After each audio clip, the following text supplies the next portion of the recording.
Okay, back for video number 4 on this multi-part series. I have no idea how many videos I'm going to do on this, but enough anyways.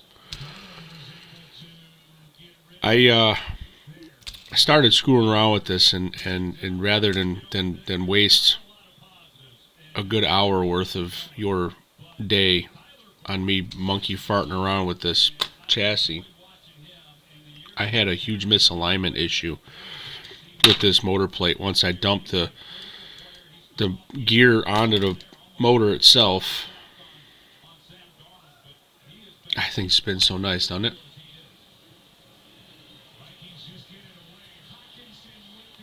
Once I dumped the gear onto it, it was binding up pretty bad. The back was binding up. It was just all over the board. It was pissing me off. So I had to go through and I had to apply material here on the front. Did some on the side. I had to trim a little bit more off of the back. I basically had to reposition this stupid motor plate again to get it right. And again, this is the joys of building one of these cars, is just when you think you got it right, something throws you a curveball when you add another element into it. And just, sadly enough, this other element I added into it was the motor. It's not like it was a tire size where you could just kind of change it, like, oh, that's an easy fix. No, it was legit. The motor, it wasn't sitting in the box right. It was all screwed up. It was annoying me, but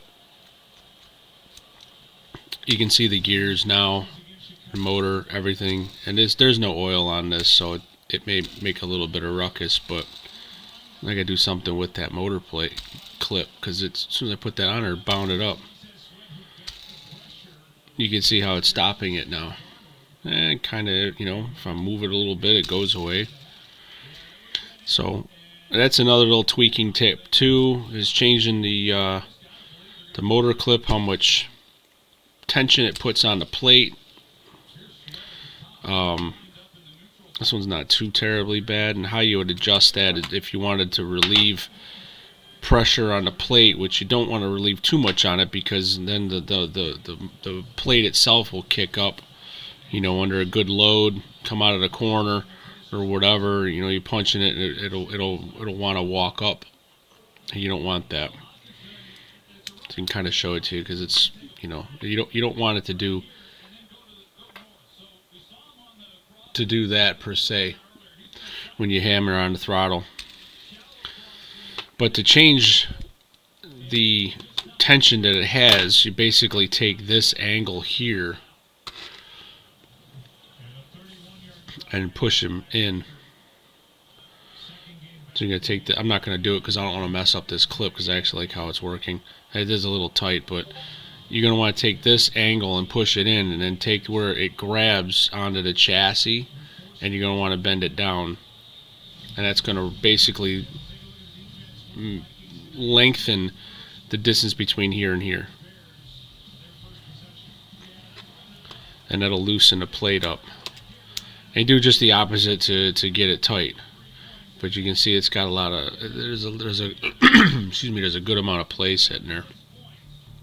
So I guess I'll debate whether or not I want to screw around with that at all or not. But as it sits now, this thing's pretty solid. It's pretty straight. Everything's spinning nice and super free. This thing should have like minimal amount of draw. I guess in this video here, what I'll end up doing is put the electrics on it, and we can see what it does on the amp draw. We'll see how many amps it draws, and that's going to be a right out of the box thing too, because I'm not breaking the. I got BS magnets, or not really BS magnets, but they're not the magnets that I want to check for downforce and strength and all that happy horse shit. So we're going to take our brushes that we somewhat flattened and sanded down in the other video. I think that was the second one. Maybe it was the third one. I don't know. Excuse me. But what we're going to do now is we're going to squish a little oil on here. I like to get a nice little puddle around that.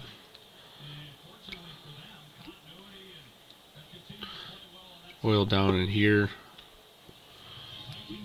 Just put a little under that. And I've seen builders, they pre-oil everything. That's all good and well, but it's all good. Oil's going to blow out of there anyways over time.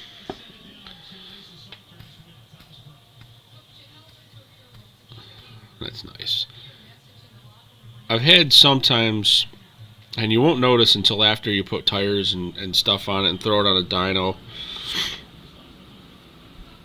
watching the idler gear walk up and down.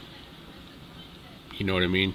You're going to give it gas and on and off, and the idler gear wants to jump up and down. That's an indication of a misalignment from one of the two gears, which is highly probable.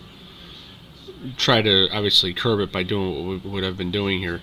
But if you run into that situation where the idler gear does want to jump up and down, you take this and flatten it. I will show you. I'm not going to do it, but I will show you. Where we take our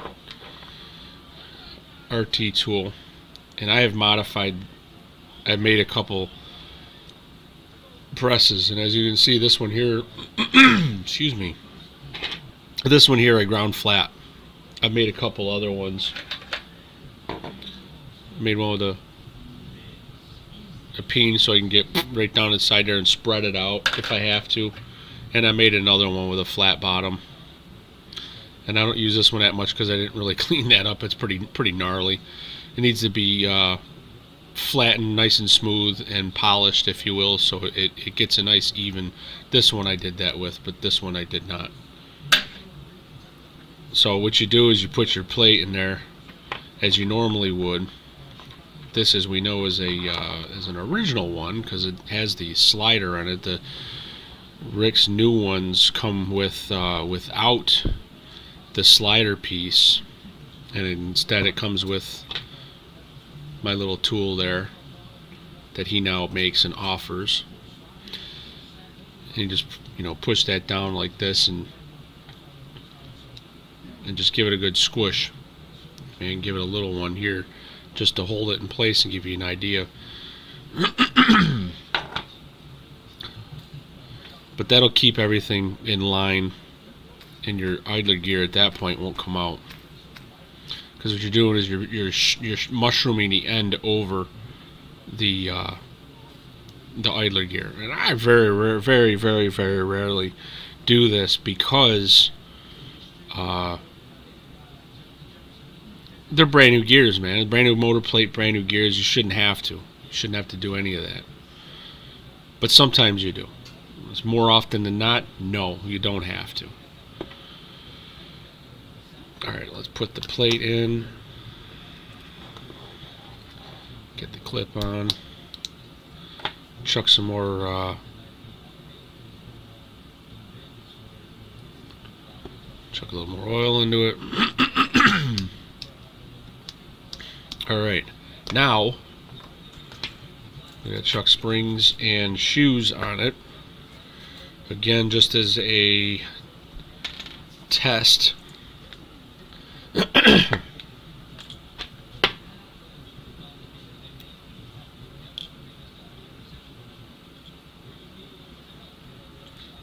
that's all this is, I'm just testing it.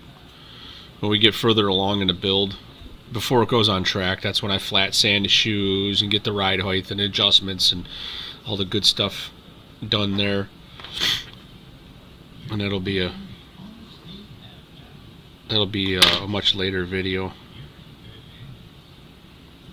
At the rate I'm going with this, is probably about the 7th or 8th video. But you'll get an idea. Okay. Now we gotta put that brush. There we go.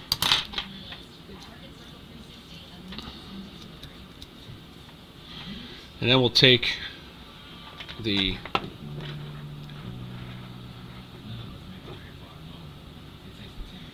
my break-in box. We're going to set this on here and see what it does. This is right off the bat. What do we got here?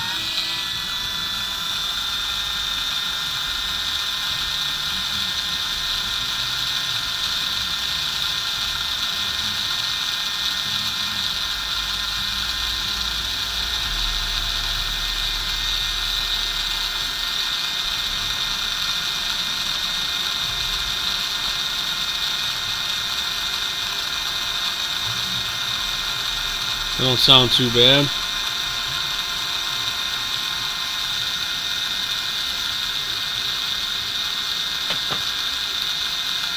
Yeah, it don't sound too bad. A little high in the amp draw.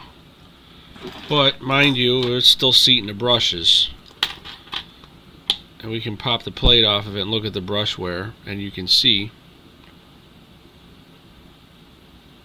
we're going to be a while on this one. That front brush is wearing on the inside. As you can see, it's shiny right there. Get the angle of that right. There you go. Now you can see right where it's been touching on the brushes. This back one that we had the problem with before, you see how this is wearing on the inside? It's what it would have been doing on the outside, and it never would have ever gone flat. I drove this thing put 1,000 laps on it, and it never would have gone flat. You can see where it's wearing on the inside of the com plate. Just kissing the outside of the plate, but more towards the middle. That right there in itself, yeah, you're gonna enjoy listening to that one. That's sort of a trick that I learned many moons ago. Doing that changes the timing on the arm, or not the timing, but yeah, kind of the timing. It's more of an advanced thing. I don't know, RPM, you put it out there, it makes it spin up faster. You put the pressure so the brushes are on the outside, it gives you more break. Now, mind you, I've never really experienced any of that, but that's what I heard. Could be a crock, could be a complete total lie. I don't know. Who knows? I've messed around with it and haven't gotten any plus or minus on either one of those. I don't think it's relevant, to be honest with you, because of how tight tolerances are of those brushes in the tubes there, or barrels, whatever you want to call them. What was I looking for? Oh yeah, my cheater. I don't know if I showed you this in the last one. This is my cheater plate, Aurora plate, dash arm, with a sanding disc on it. This right here, this stupid thing, it works best when I have a rear end in the back, so you can spin it. I can just roll it down my bench, but as you can see, I have a rear end in it. So what this does is it basically sands your brushes, the tops of your brushes,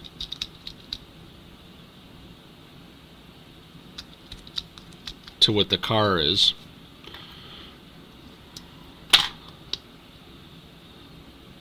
And the back one seated, the front one still got a little bit more to go.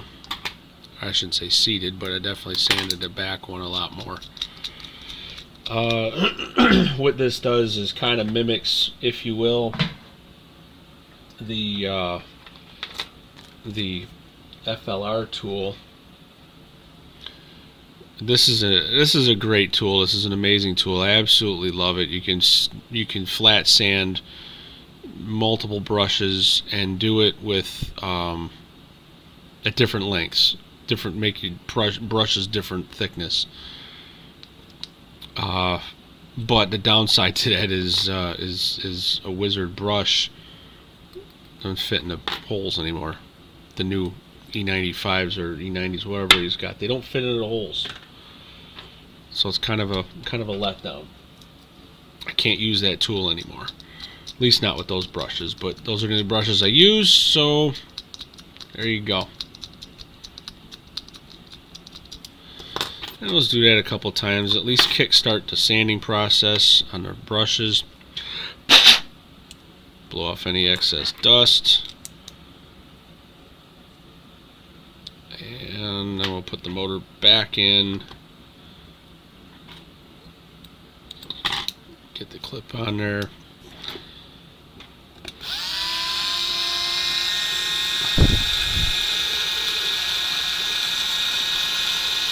And this thing's gonna sit